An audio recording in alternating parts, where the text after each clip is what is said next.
അമ്മേ,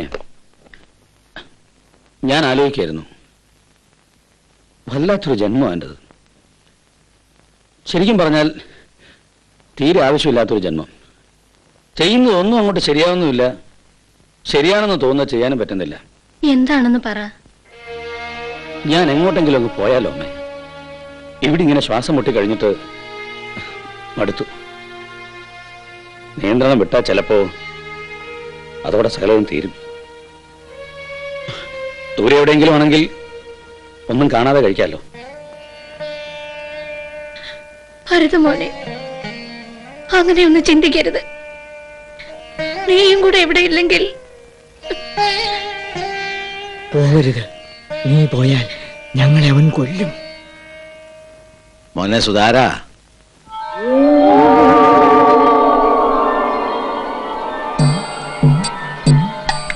എന്താ മോനെ, നിനക്കെന്നെ മനസ്സിലായില്ലേ? അതോ തന്തേ കണ്ട തിരിച്ചറിയാത്ത അവസ്ഥയിലായോ നീയും? ഞാൻ എന്റെ ഭാര്യയോടും മക്കളോടും സംസാരിക്കുന്നത് കേൾക്കാൻ നിങ്ങൾ എന്തിനാ അവിടെ കൂടി നിൽക്കുന്നത്?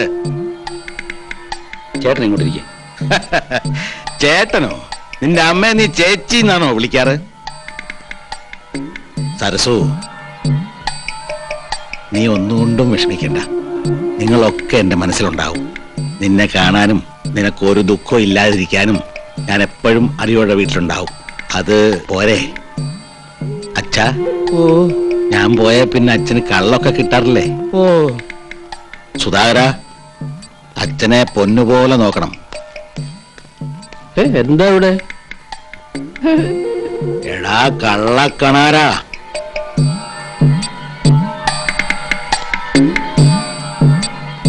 ഞാൻ കുറുപ്പാ, കൃഷ്ണക്കുറുപ്പ്.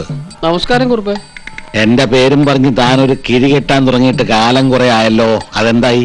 ഒന്നും ആയിട്ടില്ല, ആവുമ്പോ ഇവിടെ എത്തിച്ചോളാം. എന്താ കാണിക്കുന്നേ? ചേട്ടനല്ല, അച്ഛൻ. എല്ലാം എനിക്കറിയാം. അതല്ല ഇവരോട് ഞാൻ പറയണോ?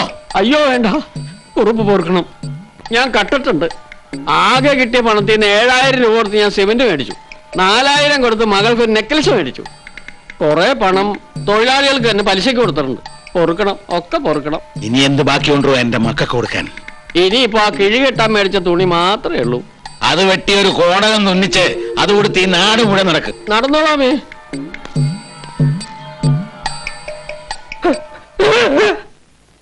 എന്താ സുധാകര, ഇതെന്താ എല്ലാവരും ഇവിടെ? വിശ്വസിക്കില്ല, വിശ്വസിക്കില്ല, വിശ്വസിക്കില്ല. ഞാനിതൊരു കാലത്തും വിശ്വസിക്കില്ല. ഒന്നും മനഃപൂർവ്വം അല്ല സാറേ. എന്താ സംഭവിക്കുന്നതെന്ന് ഞാൻ അറിയാറില്ല, സത്യം. പട്ടാപ്പകല് നാട്ടുകാരുടെ മുമ്പിൽ വെച്ച് പേപ്പട്ടിയെ പോലെ താൻ തല്ലിന്നാണ് ആ കണാരമേശ്വരുടെ പരാതി. അടിയോടിയായിട്ട് തല്ലിയിട്ടില്ല. പിന്നെ ഇനി കുറുപ്പിന്റെ ആത്മാവായിട്ട് തല്ലിയിട്ടുണ്ടോന്ന് എനിക്കറിയില്ല. 20-ാം നൂറ്റാണ്ടിൽ ആത്മാവോ? ഞാൻ കണ്ടതാ. താൻ കണ്ടിട്ടില്ല. ഞാൻ സംസാരിച്ചതാ. താൻ സംസാരിച്ചിട്ടുമില്ല. ദോ, ഇന്ന് ശനിയാഴ്ച. ഇന്നും നാളെയും താൻ ഈ ലോക്കപ്പിൽ കിടക്കണം. തിങ്കളാഴ്ച രാവിലെ കോടതി ഹാജരാക്കുമ്പോഴേക്കും തന്റെ ഉപദ്രവം നാട്ടുകാർക്ക് തീർന്നിരിക്കും. ഇല്ലേ ഞാൻ തീർത്തിരിക്കും. ലോക്കപ്പിലോട്ട് കയറണോ? ആത്മാവ്. മോനെ രാംകുമാരാ,